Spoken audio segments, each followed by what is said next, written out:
Okay, so we've got Leanne working on some shoulder blade control. So she starts in the back position, and as she comes up, we're rolling the shoulder, we're letting the elbow come up and over, and we're getting protraction and a nice big reach. And then she reverses that motion, the elbow comes high, we watch the trap come down away from the ear again. Really, really nice job, Leanne.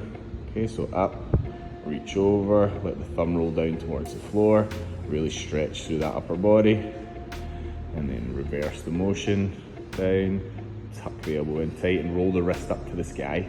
So yeah, roll your hand even, your hand. Yeah. Okay, and back forward again.